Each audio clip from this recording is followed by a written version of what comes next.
السلام علیکم ورحمۃ اللہ وبرکاتہ۔ کیسے ہیں ساتھیوں آپ لوگ؟ الحمدللہ آج لے کر حاضر ہوئے ہیں سبق آموز کہانی میں بادشاہ اور قیدی۔ اعوذ باللہ من الشیطان الرجیم، بسم اللہ الرحمن الرحیم۔ رب اشرح لی صدری ویسر لی امری واحلل عقدۃ من لسانی یفقہوا قولی ربی زدنی علما۔ حکایت بیان کی جاتی ہے کہ ایک بادشاہ قید خانے میں پڑے اپنے قیدیوں کا بہت خیال کرتا تھا۔ وہ باقاعدگی سے ہر ماہ قید خانے کا دورہ کرتا اور قیدیوں سے بات چیت کرتا۔ ایک دن بادشاہ نے دیکھا کہ آج قید خانے میں معمول سے کچھ ہٹ کر ہے۔ قیدیوں کا شور نہیں، کوئی لڑائی جھگڑا نہیں، خاموشی اور صفائی ہے۔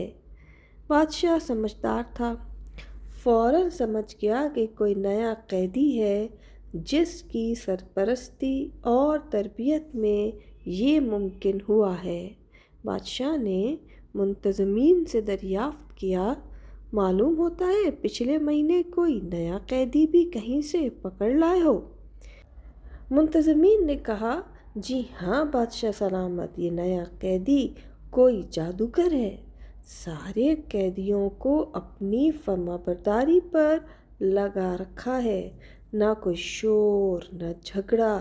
اس کی سربراہی میں قید خانہ درسگاہ بن گیا ہے۔ بادشاہ نے حکم دیا، اس ذہین قیدی کو فوراً حاضر کیا جائے۔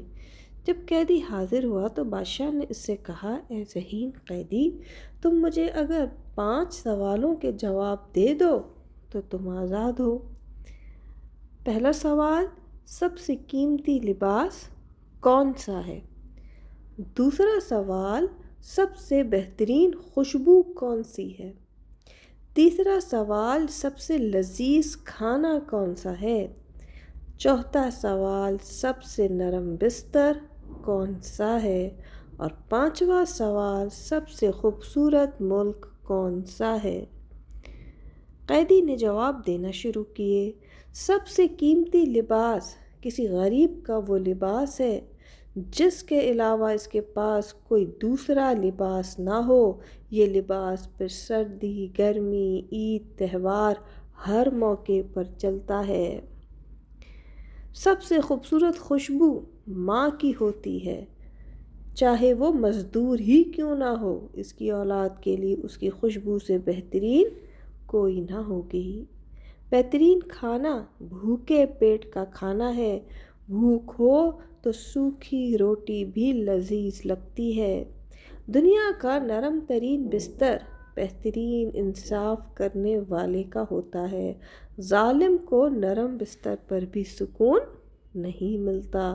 دنیا کا سب سے خوبصورت ملک وہ ہے جو آزاد ہو، جہاں کوئی قیدی نہ ہو، جہاں عوام کی تربیت ہی ایسی ہو کہ کسی قید خانے کی ضرورت ہی نہ رہے۔ جب سرکس میں شیر انسان کے اشارے کا پابند ہے تو انسان کو کیوں تربیت کے ذریعے انسان نہیں بنایا جا سکتا؟ قیدی نے آخری سوال کے جواب میں انسانیت کی تاریخ رقم کی اور قید خانے سے آزاد ہوا۔ جی ساتھی، الحمدللہ انشاءاللہ اگلی کہانی تک کے لیے اجازت دیجیے۔ اپنا خیال رکھیے گا۔ سبحانک اللہم و بحمدک، اشہد ان لا الہ الا انت، استغفرک و اتوب الیک۔ السلام علیکم ورحمۃ اللہ وبرکاتہ۔